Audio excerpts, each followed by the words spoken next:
Hello বন্ধুরা, কেমন আছেন সবাই? আশা করছি সবাই ভালো আছেন। আজকে আমি আপনাদেরকে দেখাবো কিভাবে আপনারা ওয়াইফাই স্পিড চেক করবেন। আমরা বর্তমান সময়ে প্রত্যেকেই ডাটার থেকে বেশি ওয়াইফাই ইউজ করে থাকি, মানে ব্রডব্যান্ড লাইনটা। তো সেক্ষেত্রে আমরা অনেক আইএসপি লাইন ইউজ করে থাকি।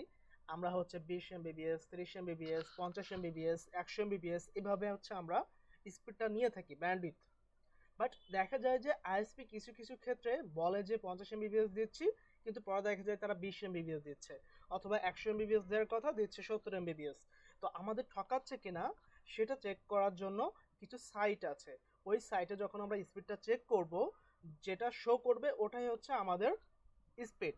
সেটা যদি হয় হচ্ছে 70 MBps আমাদেরকে দেওয়ার কথা, যদি 70 MBps শো করে তাহলে ঠিক আছে। যদি তার থেকে কম শো করে এর মানে ওনারা আমাদের ঠকাচ্ছে।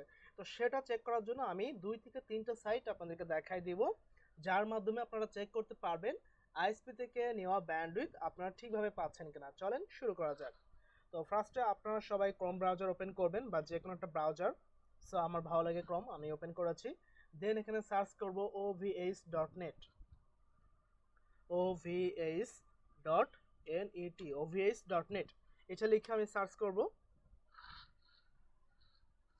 দেন একটা সাইট চলে আসবে, আপনারা দেখতে পাচ্ছেন, আপনাদেরও ঠিক এমন একটা সাইট চলে আসবে। তো এখানে এসে একটু চেক করবেন, সেটা হচ্ছে যে সার্ভার সিলেকশন আছে। আমরা সবাই জানি যে বাংলাদেশ যে ব্যান্ডউইথটা নিয়ে থাকে সেটা হচ্ছে সিঙ্গাপুর থেকে। তো এই জন্য সিঙ্গাপুরটা সিলেক্ট করবেন, দেন স্টার্ট টেস্ট। সো এখানে দেখতে পারবেন যে আইএসপি লেখা আছে, আইএসপি এর নিচে হচ্ছে নাম লেখা আছে ইনস্পায়ার ব্রডব্যান্ড। এটা হচ্ছে আমার কোম্পানির নাম, আপনাদের কোম্পানির নাম শো করবে এখানে। দেন হচ্ছে এখানে আমার IPv4 মানে একটা পাবলিক আইপি আছে যেটা শো করছে এখানে, অ্যান্ড হচ্ছে IPv6 নট অ্যাভেলেবেল। আপনারা এখানে সব কিছু দেখতে পারবেন যে আপনাদের IPv6 আছে কিনা, IPv4 মানে পাবলিক আইপিটা আছে কিনা। সো আপনারা সব কিছু দেখতে পারবেন এখানে। তো আমি দেখতে পাচ্ছি আমার ডাউনলোড স্পিড এখন অলরেডি 89-90, মানে হচ্ছে প্রায় 90 এভারেজ শো করবে হয়তোবা। দেখেন আমার 89 MBps শো করছে এখন পিক টাইমে ডাউনলোডে। সো আপলোডে মনে হচ্ছে কিছুটা কম, বাট দেখা যাক কত শো করে। আমার লাইনটা ঠিক আছে, আমার লাইনটা হচ্ছে 75 MBps এর লাইন, তো সেক্ষেত্রে দেখা যাচ্ছে যে আমি বেশি পাচ্ছি। তো কিছু কিছু আইএসপি আছে যারা হচ্ছে আনক্যাপ করে রাখে, আপনি এমবিবিএসটা বেশি পাবেন। তো আমি ইন্সপায়ার ব্রডব্যান্ড বেস্ট হচ্ছে একটা আইএসপি, তো আমি এখান থেকে ডাটাটা ইউজ করে থাকি, অ্যান্ড বেটার আমি হচ্ছে নেটটা পাই। দেখেন 75 MBps এর লাইন, বাট আমি 90 পাচ্ছি। তো আপনার মনে হতে পারে যে একটা সাইটে চেক করলাম এটা কি আসলে ঠিক আছে, সেক্ষেত্রে আপনারা আরেকটা সাইট দেখতে পারেন, সেটা হচ্ছে ovs.net, সরি ovs.net না, fast.com। সো দেখতে পাচ্ছেন fast.com-এও কিন্তু আমার সেম স্পিড শো করছে, এখানে 92 MBps শো করছে আমার।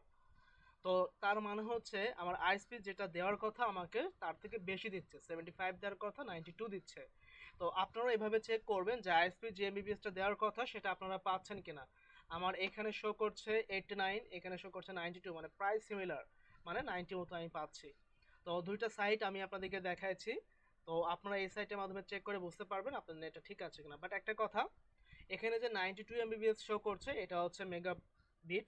সো আইএসপি হচ্ছে ইউজারদের বিটে ডাটা দিয়ে থাকে, বাট আমরা যখন কোনো ফাইল ডাউনলোড করি তখন সেটা বাইটে ডাউনলোড হয়। তার মানে হচ্ছে আপনাকে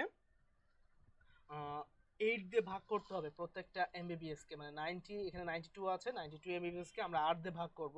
সেটা হচ্ছে ক্যালকুলেটর যদি আমি ওপেন করি, এই যে সরি 92/8, 11.5। আপনি যখন কোনো ফাইল ডাউনলোড করবেন 10, 11, 11.5 করে যদি পার সেকেন্ডে এমবিবিএস পান ডাউনলোড স্পিড, সেক্ষেত্রে ভাববেন যে আপনার স্পিড ঠিক আছে। কারণ আইএসপি দেয় হচ্ছে বিটে, আমরা ডাউনলোডে পাই বাইটে, মানে যে স্পিড পাই তাকে 8 দিয়ে ভাগ করলে যেটা হয় সেটা হচ্ছে আমরা ডাউনলোডে স্পিড পাই। তো এই জন্য তখন দেখবেন যে যেটা দেওয়ার কথা আইএসপি তার থেকে 8 দিয়ে ভাগ করলে যেটা আছে সেটা যদি ডাউনলোডে শো করে, মানে আপনার নেট ঠিক আছে। তো আশা করছি আপনারা বুঝতে পেরেছেন। যদি ভিডিওটি ভালো লেগে থাকে অবশ্যই একটা লাইক করবেন আর সাবস্ক্রাইব করে পাশে থাকবেন। Thank you.